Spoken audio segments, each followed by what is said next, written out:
বায়ু দূষণে নয়া নজির গড়ছে বাংলাদেশ ও পাকিস্তান। সাম্প্রতিক তথ্য অনুযায়ী বাংলাদেশ ও পাকিস্তানের বায়ু দূষণের মাত্রা অত্যন্ত উদ্বেগজনক। দ্বিতীয় স্থানে রয়েছে বাংলাদেশের রাজধানী শহর ঢাকা এবং বায়ু দূষণের শীর্ষে রয়েছে লাহোর। বায়ু দূষণে বিশ্বে নয়া নজির বাংলাদেশ ও পাকিস্তান। বায়ু দূষণের শীর্ষে রয়েছে লাহোর, দ্বিতীয় স্থানে রয়েছে বাংলাদেশের রাজধানী শহর ঢাকা। এ নিয়ে বিস্তারিত জানবো, আমাদের সঙ্গে যুক্ত হয়ে গেছে প্রতিনিধি শেখ মনিরুল। মনিরুল, কি জানতে পারছো? পাকিস্তান এবং বাংলাদেশে বায়ু দূষণের মাত্রা অত্যন্ত উদ্বেগজনক, কি বলবে? দেখো, উৎসবের মরশুমের আগে বিশ্ব তোমার হচ্ছে ভারতের বায়ু দূষণও কিন্তু যথেষ্ট উদ্বেগজনক জায়গায় পৌঁছেছে। তবে বিশ্ব র্যাঙ্কিং এ এই মুহূর্তে বায়ু দূষণে সব থেকে শীর্ষস্থান অধিকার করেছে হচ্ছে পাকিস্তানের লাহোর, এবং এরপরই রয়েছে কিন্তু ঢাকা।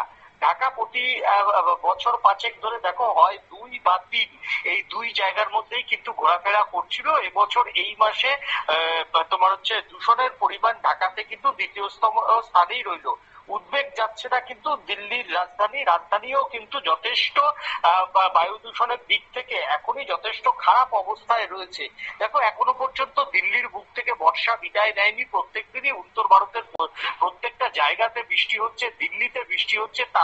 তার উপরে যেভাবে দিল্লির বায়ু দূষণ নিয়ে চিন্তা বাড়ছে, সামনেই তোমার হচ্ছে এই দুর্গাপূজা মিটলে, কালী পূজা মিটলেই তোমার হচ্ছে বৃষ্টি বিদায় নেবে, বর্ষা বিদায় নেবে, তারপর শীতকাল শুরু হয়ে যাবে। সেই সময়তে ভারতের রাজধানী শহর দিল্লির অবস্থা কি হবে এই বছরে তার হিসেবেই কিন্তু অনেকটা কিন্তু আতঙ্ক ছড়াচ্ছে।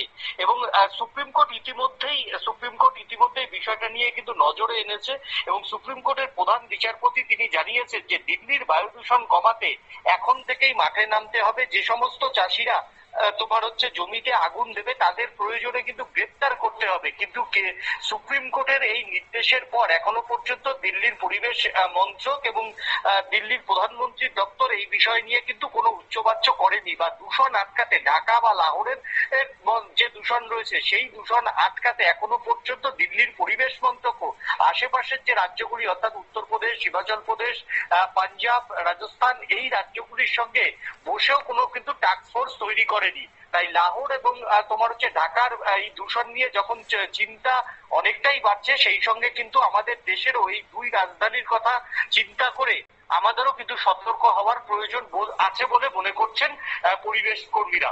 ধন্যবাদ মনিরুল।